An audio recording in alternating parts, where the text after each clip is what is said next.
Talk about what happened after FTX blew up. What were those 9 or 10 days like? Well, the weirdest thing about a lot of those days is something happened that had never happened before.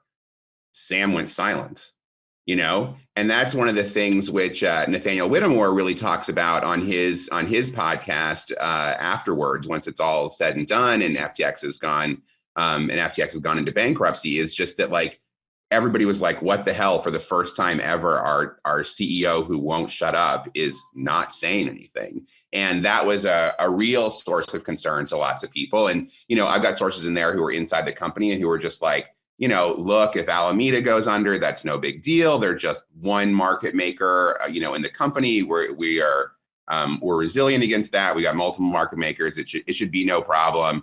And then more and more, it becomes clear that like, no, there is a very big problem. And then it looks like there's a giant hole in the balance sheet. So I think almost immediately it became clear that something was wrong because Sam always had something to say about everything. And all of a sudden he wasn't talking. And then eventually, they declared bad. Well, they tried to sell to Binance, which was out of control. And then when Binance didn't want to buy, they declared bankruptcy. It's wild. Do you think CZ sleight of hand it and knew he wasn't going to buy it, but kind of cut off all of their options? Or do you think that was, kind of in the moment, everyone's trying to figure it out?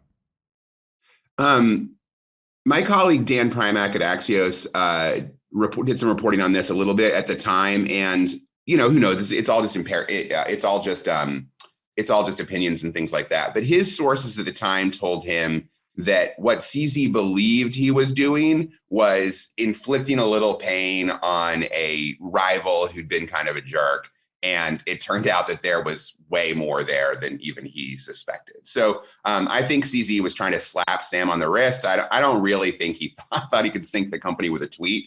It just turned out that there were much bigger issues going on there than anyone realized. And that's what happened. So I think CZ wanted to hurt them. He was just like, if I sold a bunch of FTT right now, that would not be good for them. And I never do this, so everyone will notice it. And then it just turned out there was a much bigger weakness there than anyone suspected.